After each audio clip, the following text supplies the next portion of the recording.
বক্তব্যের সময় একজন বাবা বলছিলেন তিনি তার অসুস্থ সন্তানকে নিয়ে আপনাদের এই রাজপথে নেমেছে এই জুলাইয়ে, কিন্তু জুলাইয়ের যে আকাঙ্ক্ষা সেটা এখনো বাস্তবায়ন হয়নি।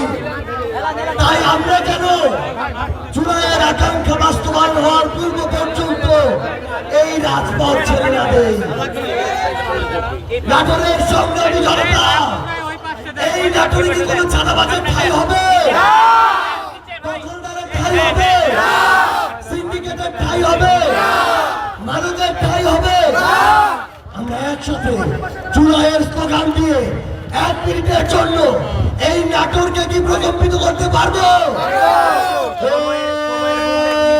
অ্যাকশন, অ্যাকশন, ডাইরেক্ট অ্যাকশন, চাঁদাবাজের বিরুদ্ধে ডাইরেক্ট অ্যাকশন, দখলদারের বিরুদ্ধে ডাইরেক্ট অ্যাকশন, সিন্ডিকেটের বিরুদ্ধে ডাইরেক্ট অ্যাকশন, কালো হাতের বিরুদ্ধে ডাইরেক্ট অ্যাকশন, চাঁদাবাজের বিরুদ্ধে ডাইরেক্ট অ্যাকশন, সিন্ডিকেটের বিরুদ্ধে ডাইরেক্ট অ্যাকশন, মাদকের বিরুদ্ধে ডাইরেক্ট অ্যাকশন, কালো টাকার বিরুদ্ধে ডাইরেক্ট অ্যাকশন, এনসিপির অ্যাকশন, ডাইরেক্ট অ্যাকশন, নাটোরের অ্যাকশন, ডাইরেক্ট অ্যাকশন, যুবশক্তির অ্যাকশন, ডাইরেক্ট অ্যাকশন, ছাত্রদের অ্যাকশন।